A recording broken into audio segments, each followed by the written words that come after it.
Hello guys, welcome to real estate TV. నేను మీ సౌమ్య. ఈ రోజు మనం Shraddha groups founder and MD mister Vijender Reddy గారితో ఉన్నాము. శ్రద్ధ గ్రూప్స్ నుంచి కొత్త ఒక ప్రాజెక్ట్ అనేది లాంచ్ కి రెడీ అయిందని చెప్పారు. ఆ ప్రాజెక్ట్ డీటెయిల్స్ ఏంటి, ఎక్కడ లాంచ్ అవుతుంది అనేది మనం సార్ అడిగి తెలుసుకుందాం. నమస్తే అండి. నమస్తే సార్, బాగున్నారా సార్? బాగున్నామండి. సో ఇప్పుడే రీసెంట్ గా భువనగిరిలో భువన హిల్స్ అని ఒకటి లాంచ్ చేశారు. 1 month కూడా కాలేదు, ఇంకో ప్రాజెక్ట్ లాంచ్ కి రెడీ అయింది. సో ఆ డీటెయిల్స్ కొద్దిగా చెప్తారా సార్? అదర్స్ ఆర్ రెస్టింగ్ అండి, వీఆర్ రైజింగ్. సో ఆరంభరణ్య అనే కొత్త ప్రాజెక్ట్ లాంచ్ చేయడం జరిగింది. పేరులోనే ఉంది ద గ్రీనరీ అరణ్య. So it's close to 40 acres of land and up to 120 acres వరకు ఎక్స్పాన్షన్ ఛాన్సెస్ ఉన్న ప్రాజెక్ట్ అనమాట. అండ్ నెక్స్ట్ గ్రీన్ ఫీల్డ్ రోడ్కి అడ్జసెంట్గా ఉన్న ప్రాజెక్ట్. ఫ్యూచర్ చాలా బాగుంటుంది. ఈ ఏరియాలో మన ప్రజెన్సీ కూడా లేదు, డెఫినెట్గా మన ప్రజెన్సీ అవసరం అని చెప్పేసి ఈ ఏరియాలో లాంచ్ చేయడం జరిగింది. సార్, మేము చూసినంత వరకు ఈస్ట్ లోనే మీరు బాగా రైసింగ్ ఉన్నారు, ఇప్పుడు సౌత్ కి వచ్చారు. దీని వెనకాల సీక్రెట్ ఏంటి సార్? యా, కస్టమర్ ఇంట్రెస్ట్ ఏనండి basically. Once upon a time east was doing very good and very affordable prices east లో ఉండింది.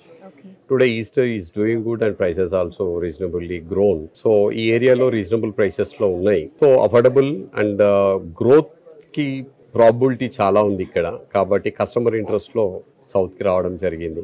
ఫ్యూచర్ హ్యాపెనింగ్ కూడా సౌత్లో చాలా ఉంది. సీఎం గారి విజన్ కావచ్చు, కనెక్టివిటీ టు అమరావతి కావచ్చు, డిఫరెంట్ ఫ్యాక్టర్స్ వల్ల కస్టమర్ ఇంట్రెస్ట్లో ఇటు రావడం జరిగింది. సార్, సౌత్కి సీఎం గారి విజన్ కి ఏంటి సార్? అంటే అర్థం కాలేదు, ఆ విజన్ ఏంటి సార్? మీరు 90s లో చూస్తుంటే బాబు గారు చెప్పినట్టు హైటెక్ సిటీ మనకు ఆ రోజు చెప్తా ఉండే.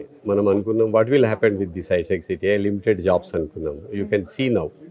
If you divide Hyderabad into 3 parts, old city, oldest city and Cyberabad, a new city. So employment create చేయడం వల్ల డెఫినెట్గా చాలా హ్యాపెనింగ్ జరుగుతుంది. సీఎం గారు ఈరోజు 4th సిటీ అని చెప్తా ఉన్నారు. నేను 3rd సిటీ అని మీకు చెప్పాను. 4th సిటీ ఇక్కడ దగ్గరలో రాబోతుంది. ఎప్పుడైతే ఎంప్లాయ్మెంట్ క్రియేట్ అవుతుందో, రెవెన్యూస్ క్రియేట్ అవుతాయో, తప్పకుండా రేట్స్ పెరుగుతాయి. People living coming towards that side, కాబట్టి 4th సిటీకి దగ్గరలో చేయాలని చేస్తా ఉన్నాం. సార్, ఇప్పుడు రియల్ ఎస్టేట్ లో చాలా ప్రాజెక్ట్స్ అనేది లాంచ్ చేస్తున్నారు బ్యాక్ టు బ్యాక్, కానీ ఎక్కడ చూసినా మిడిల్ క్లాస్ వాళ్ళు అఫోర్డ్ చేసేలా లేదు. సో మీరు దానికి ఏదైనా ఒక సొల్యూషన్ అనేది చెప్తారా? మాకి ఎకర్స్ ప్రైస్ అనేది ఇంపార్టెంట్ అండి. సిటీకి సరౌండింగ్స్ లో ప్రైసెస్ అన్ని అఫోర్డ్ చేయలేనంత ఎక్కువగా పెరిగున్నాయి. కాబట్టి సిటీకి సర్టన్ డిస్టెన్స్ లో RRR కి దగ్గరలో ఈ ప్రాజెక్టు రావడం జరుగుతుంది. ఇక్కడ అఫోర్డ్ చేయగలుగుతారు middle class people, higher and middle class people. So ఇక్కడ middle class, higher middle class కూడా కాదండి. మీరు డబ్బులు ఇన్వెస్ట్ చేస్తున్నారు, మీ డబ్బులకి జస్టిఫికేషన్ అవుతుందా లేదా చూసుకోండి. లో ప్రైసెస్ పెరిగే ఛాన్సెస్ ఆర్ వెరీ బ్రైట్.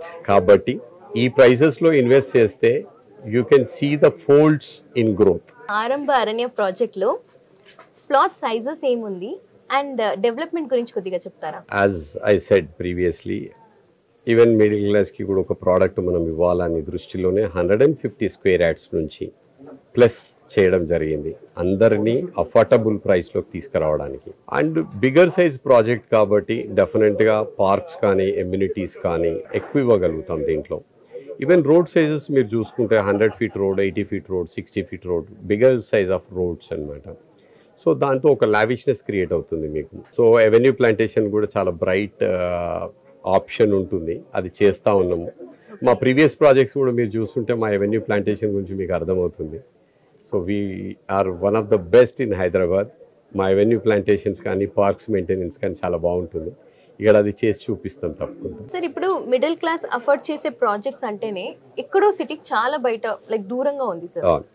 ఆరంభ అరణ్యాలో మిడిల్ క్లాస్ వాళ్ళు కూడా అఫోర్డ్ చేయగలుగుతున్నారు, కానీ కనెక్టివిటీ ఎలా ఉంది? లొకేషన్ వైజ్ ఏదైనా యాడెడ్ బెనిఫిట్స్ ఉందా? సో mid-80s మనం చూసుకుంటే, ఒకసారి history is meant for the future అండి. mid-80s చూసుకుంటే cycle was the speediest reachable tool అనుకోవచ్చు మనం. సో అప్పుడు మన average speed was 10 km/h in and around. 3 kilometers, 4 kilometers is a big distance in those days, what I'm talking about. 90s లోకి వచ్చినాక motorcycle was the speedest tool. So ఈ రోజు మీరు చూసుకుంటే 100 kilometers is not at all distance place. Okay, because of connectivity కావచ్చు, vehicles, speed, each and infrastructure, all those stuff. మనం డబ్బులు invest చేస్తుంది ఫస్ట్ ట్రస్టెడ్ పార్ట్నరా కాదా కంపెనీ, అది చూసుకోవాలి. కనెక్టివిటీ బాగుందా లేదా, ఫ్యూచర్ డెవలప్మెంట్ సర్టనిటీయా కాదా, విత్ ఆల్ పర్మిషన్స్ ఉన్నాయా లేవా, ఓసీ చేసే కెపాసిటీ డెవలపర్కి ఉందా లేదా, అప్రిసియేషన్ అష్యూర్డా కాదా అనేది మీరు చూసుకోవాలి. ఆరంభరణ్యాలో this is my promise, I will assure you. Sir నాకు ఒక డౌట్ సార్, ఇప్పుడు భువనగిరిలో భువన హిల్స్ అనేది మీరు లాంచ్ చేసి 1 month అయింది. అంత 1 month గ్యాప్ లోనే ఇంకో ప్రాజెక్ట్ లాంచ్ కి రెడీ అయింది. ఇప్పుడు ఉన్న రూమర్స్ కానివ్వండి, ప్రొపగండా కానివ్వండి, రియల్ ఎస్టేట్ డౌన్ అయిపోయింది, మార్కెట్ లేదు అంటున్నారు. అలాంటప్పుడు మీరు రైజ్ అవుతున్నారు కదా, ఇది ఎలా పాసిబుల్ సార్? నేను సైంటిఫిక్ గానే మాట్లాడతానండి మీతో. 95 లో ఇదే మాట్లాడారు, 2007 లో ఇదే మాట్లాడారు. ఎవ్రీ డెకేట్ ఇది నడుస్తూ ఉంది. ఓవర్ సప్లై అయిపోయింది, మార్కెట్ కొలాప్స్ అయింది, ప్రైసెస్ పెరగవు. ప్రతి డెకేడ్ లో ప్రతిసారి ఇది జరుగుతూ ఉంది. బట్ హిస్టరీ మీరు చూసుకుంటే ఇన్ఫోల్డ్స్ డబ్బులు వచ్చాయి, ఇన్ఫోల్డ్స్ గ్రో అయ్యాం, not in percentages I'm talking, in folds. 1985 లో నా ఫ్యామిలీ మెంబర్ 80 రూపీస్కి per square yard తీసుకుంటే ఈరోజు అదే ప్రోడక్ట్ 1,25,000, మీన్స్ 150 times. మీకు ఏ బిజినెస్లో వస్తుంది చెప్పండి. So number 1. Number 2, India 4th largest economy ఇక ఎమర్జ్ అయింది మీకు తెలుసు, and 3rd largest economy side మనం వెళ్తా ఉన్నాము. 2047కి 10 trillion ఎకానమీని మనం టార్గెట్ చేస్తూ ఉన్నాము. కాబట్టి డెఫినెట్గా స్కోప్ ఉంది. India is emerging like anything. Land investment అనేది ఇన్ఫోల్డ్స్ రిటర్న్ వస్తుంది, మీకు ఇన్వెస్ట్ చేయండి.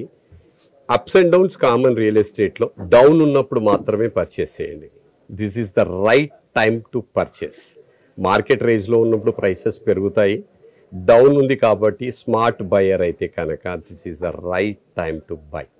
నెక్స్ట్ క్వశ్చన్ నేను అదే అడుగుదాం అనుకున్నాను సార్. మార్కెట్ డౌన్ ఉన్నప్పుడు పర్చేస్ చేయాల్సినది రైట్ టైం, కానీ అందరూ మార్కెట్ రైజ్ అవని పర్చేస్ చేద్దాం అంటారు. సో మీరు చాలా క్లియర్ గా చెప్పారు. సో మన ఆడియన్స్ కూడా అది అర్థమై ఉంటుంది. Thank you so much sir, and all the best for your అరణ్య ఆరంభ్ ప్రాజెక్ట్. అండ్ మళ్ళీ మిమ్మల్ని ఇంకో ప్రాజెక్ట్ తో కలవాలని మేము అనుకుంటున్నాం. చూసారు కదండి, మన విజేందర్ సార్ గారు చెప్పిన డీటెయిల్స్ కానివ్వండి, మనం చెప్పిన డీటెయిల్స్ కానివ్వండి. ఆరంభ్ అరణ్యాలో ఇన్వెస్ట్ చేయాలనుకుంటే కింద స్క్రోల్ అయ్యే నంబర్కి కాల్ చేయండి. Thank you so much. Thank you.